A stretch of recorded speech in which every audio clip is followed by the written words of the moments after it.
What's going on? Doing a little bit of a different video. Wanted to chat about something real quick, so we're going to do a donut operator / Tim Pool kind of video. Should be fun. It's always fun poking fun at Joe Biden. So Joe did this meeting at a church. It was kind of a train wreck. That whole month was kind of a mess for him. Well, everything's kind of a mess for him, but that month specifically. Walk Don't Run Productions did a video kind of covering all of his goofiness from that month. It's very amusing. I'll link it down in the description. Check it out. The goofiest thing from this entire little chat thing that he did was he said, instead of standing there and teaching a cop when there's an unarmed person coming at them with a knife or something, shoot them in the leg instead of in the heart. Instead of standing there and teaching a cop when there's an unarmed person coming at him with a knife or something, shoot him in the leg instead of in the heart. Yeah, he said that. Really shouldn't surprise us, as he was the one that told us to go out on our balcony and shoot a shotgun blast into the air if someone's trying to get into our house, because, you know, who needs AR-15s when you have a double-barrel 12 gauge that you're blasting into the sky? Just walk out on the balcony here, or walk out, put that double-barrel shotgun and fire 2 blasts outside the house. I promise you, whoever coming in is not going to, you don't need an AR-15. Anyway, something happened recently that really, I think he should watch. He should see. What happened was Delta Township, Michigan, in Eaton County. Apparently, guy was at a Quality Dairy, looks like a little Quickie Mart kind of place, on 7120 Lansing Road in Diamondale. Michigan State Police said a masked man from Lansing, 77, and an unmasked man from Grand Ledge, Sean Ruiz, 43, got into an altercation regarding wearing masks. Apparently, Ruiz wasn't wearing a mask, and Lansing, and the store for that matter, weren't too happy about it and told him to leave. That's when Ruiz pulled out a knife and started stabbing the 77-year-old man from Lansing. He was threatening everyone inside the store. Sure, it was quite a thing that was going on. He gets into his car and takes off, and they end up doing a traffic stop. This is the part that good old Sleepy Joe needs to see, though, because he decided in his infinite wisdom to hop out of the car with a knife and a screwdriver in his hand. Instead of heeding the officer's warnings, he kept approaching and approaching and approaching until he got to about her front bumper when he charged at her. People seem to think that a guy with a knife is only dangerous if they're like a foot from you or within arm's reach. That's not the case, because as you can see in the video, he covers that distance real fast. A 5th generation, at least that's what it looks like, a 5th generation Ford Explorer Interceptor has an overall length of 197 inches. He went from her front bumper to her back bumper in less than 2 seconds, while getting shot 4 or 5 times. So if you see a guy with a knife and you think, oh, he's fine, he's over there, he could be over here real fast. Let's check out the video. There's him in his little blue car. He pulls up with the sheriff behind him. She's very smart. She left plenty of room behind the guy, knowing that he's armed and obviously dangerous. He did just stab somebody. That's a smart thing to do. He's kind of coming over. You know, he's going slow. She's yelling at him. Put the knives down, drop them, all that kind of stuff, of course. And he gets right up to her front bumper. Yep, runs right at her. He's got the knife in his right hand and what looks like a screwdriver in his left. And she's just blasted. Love that instant action drill, too. Well, it's not really a drill because it was kind of necessary. You can tell she practiced that shit, though. Good on her. That's some good gun handling skills. I like it. So, Mr. Joe, I want to be President of the United States of America. What exactly should she have done again? Listening. Maybe shoot him in the leg? Dude took 4 or 5 shots, what appeared to be center mass, didn't even miss a beat. Came charging right at her anyway. You think shooting him in the leg would have been better? A couple things about the whole shoot him in the leg thing. Okay, that's still lethal force. Shooting somebody in the leg, shooting somebody in the arm, shooting somebody in the chest, whatever, it's all lethal force. It doesn't make any difference. That is what a reasonable person would believe could cause serious injury or death. That's what lethal force is. Force that causes serious injury or death. Shooting somebody in the leg is serious injury. Regardless, lethal force is met with lethal force. And it's like that for a reason. I wouldn't want to have a guy running at me with a knife and not be able to try to stop him. I ask again, Sleepy Joe, what did she do wrong? What would you have done better? Since you're the all-knowing gun expert, apparently. The all-knowing messiah of defensive firearms. To shoot a blast in the air. Idiot. Please, for the love of God, don't do that, okay? Just a little side note, that is awful advice. What goes up must come down, you know, that whole kind of thing.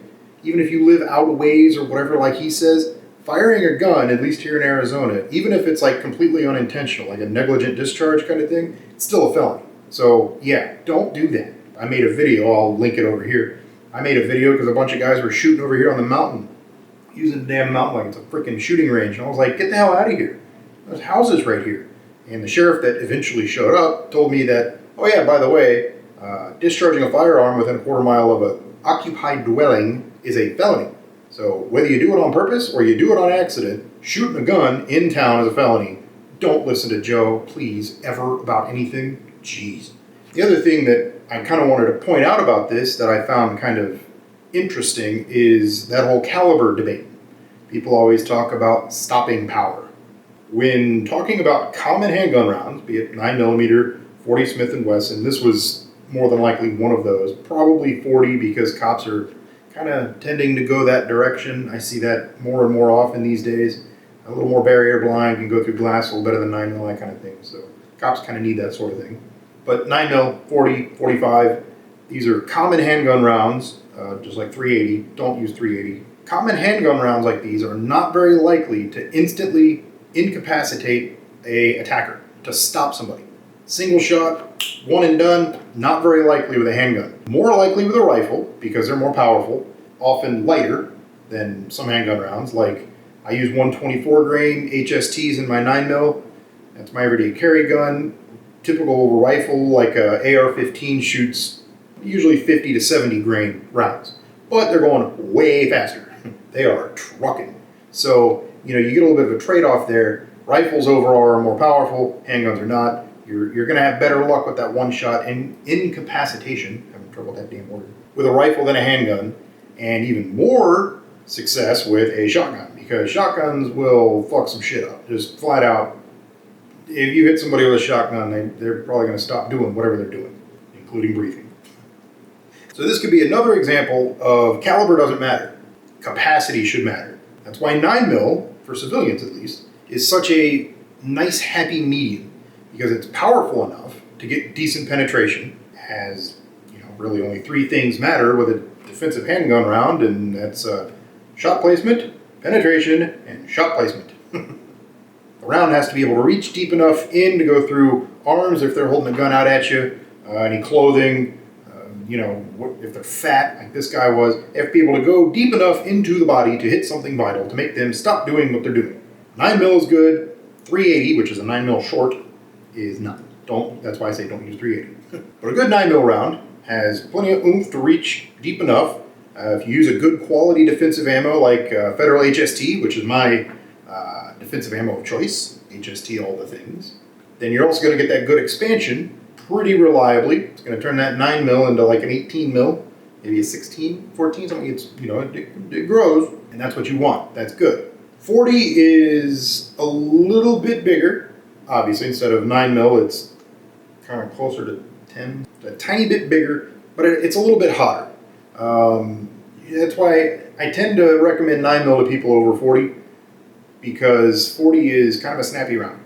More so than 9mm. It's a little bit more expensive too, and it can be. People are less likely to like shooting it because it kind of hurts. It's harder to control and that kind of thing. And it can be a bit more expensive. So, you know, I'll shoot either of them. I don't really care. They're both fine. But some people don't like the snap of a 40 or the cost or, you know, whatever. Then you have the guys that love their 45. Now, I love 1911s. Don't get me wrong. They're fantastic. But when you have a handgun with 7 rounds in it, plus 1, I've seen extended magazines with 9. Yeah, that 45, it's a bigger round, but it's not really the fastest thing in the world, and you only get 9 of them? No. My everyday carry has 13 in it. Yeah, I'm going to take that. As you saw, she had more than a couple shots in, dude, and he didn't even, well, he flinched a little, kind of, but he kept trying to get her with the knife. So the quicker you can get good shots on target, the better. The more the merrier, until he stops doing whatever the hell he's doing. If it takes 4 or 14, you don't know. Oh, I'm gonna finish this damn video. I'm gonna. If it takes all the cheap ass beer in the world, I'm gonna do it. This is the third freaking take. First time, video file was all corrupt and jacked up. Second time, I thought, all right, I'll just use the old A6300. It's here, no big deal. I forgot that bitch overheats. Grumble, grumble. Anyway, what I was saying is that it took, 4 or 5 shots and that guy kept running at her. It took a total of what, like 10 to get him to finally go down? If she had had a 1911 on her hip, do you think the larger caliber would have been more effective and stopped him sooner? Don't know. But one thing that's pretty damn likely is she would have had to reload. Judging by the way she rocked that immediate action, I think she probably would have been able to bang out a good old, speed reload, but doing that under stress when a guy's chasing you with a knife is not easy to do. Neither is clearing a malfunction, and she managed to knock that out, so maybe if it was a 45, she would have hit him with 2 of them and that would have been the end of it. Never know. Statistically speaking, from what I've read and from what I've seen, you're better off with more rounds than bigger rounds.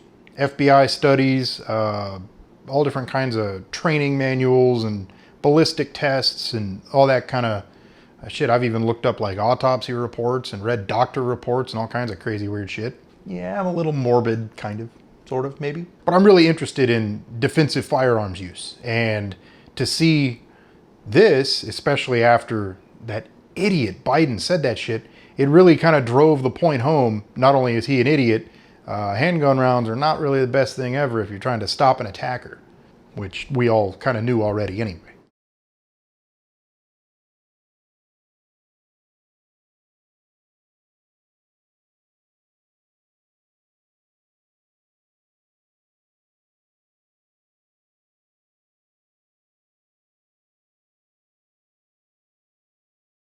But yeah, that's it. I finally finished the damn video. Wonder what's going to be wrong with this one. This file's probably going to be screwed up or something. I got video files scattered all over the damn place now. It's going to take me the rest of the day to edit this shit. I'm going to track all the files down. Anyway, this video is bound to be demonetized, so make sure you like, share, sub, check out the other videos, all that kind of good stuff. I don't usually do this kind of thing, so if you like it, leave a comment down below and let me know. I can do more. I like studying these kind of things, like after action review kind of style.